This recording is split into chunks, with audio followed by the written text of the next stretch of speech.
The Confessions of Saint Augustine, Book 12, Chapter 28. But others, and to whom these words are no longer a nest, but deep shady foot bowers, see the fruits concealed therein, fly joyously around, and with cheerful notes seek out and pluck them. For reading or hearing these words, they see that all times past and to come are surpassed by your eternal and stable abiding, and yet that there is no creature formed in time not of your making, whose will, because it is the same that you are, you made all things not by any change of will, nor by a will, which before was not, and that these things were not out of yourself, in your own likeness, which is the form of all things, but out of nothing, a formless likeness, which should be formed by your likeness, recurring to your unity according to their appointed capacity, so far as is given to each thing in his kind, and might all be made very good, whether they abide around you, or being in gradation removed in time and place, made or undergo the beautiful variations of the universe.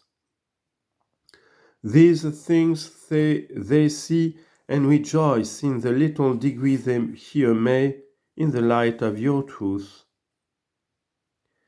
Another bends his mind on that which is said, in the beginning God made the heaven and earth, and behold there in wisdom the beginning, because it also speaks unto us. Another likewise bends his mind on the same words, and by beginning understands the commencement of things created. In the beginning he made, as if it were said, he at first made. And among them that understand in the beginning to mean, in your wisdom you created heaven and earth, one believes the matter out of which the heaven and earth were to be created, to be there called heaven and earth, and other natures already formed and distinguished, another one-formed nature, and that a spiritual, under the name heaven, the other formless, a corporeal matter, under the name earth. They again who by the names heaven and earth understand matter as yet formless,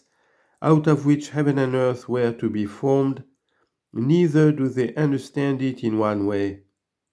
but the one, that matter out of which both the intelligible and the sensible creature were to be perfected, another that only, out of which this sensible corporeal mass was to be made,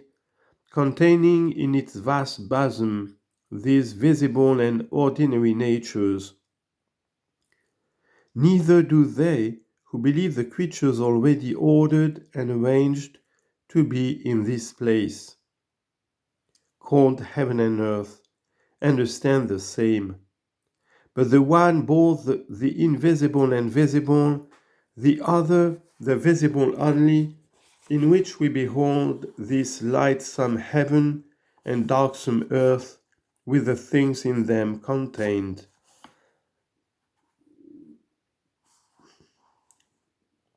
Chapter 29. But he that no otherwise understands in the beginning he made,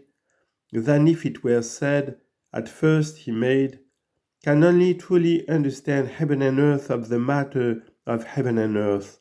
that is, of the universal, intelligible, and corporeal creation. For if he could understand thereby the universe as already formed, it may be rightly demanded of him, if God made this first, what made he afterwards? And after the universe, he will find nothing. Whereupon must he against his will hear another question: how did God make this first, if nothing after? But when he says God made matter first formless, then formed, There is no absurdity if he but qualified to discern what precedes by eternity, what by time, what by choice, and what in original. By eternity, as God is before all things, by time as the flower before the fruit, by choice as the fruit before the flower, by original as the sound before the tune. Of these four, the first and last mentioned are with extreme difficulty understood. The two meddle easily, for a rare and too lofty a vision is it to behold your eternity, O Lord, unchangeably making things changeable, and thereby before them, and who again is of so sharp-sighted understanding as to be able without great pains to discern how the sound is therefore before the tune, because the tune is a formed sound, and a thing not formed may exist, whereas that which exists not can't be formed.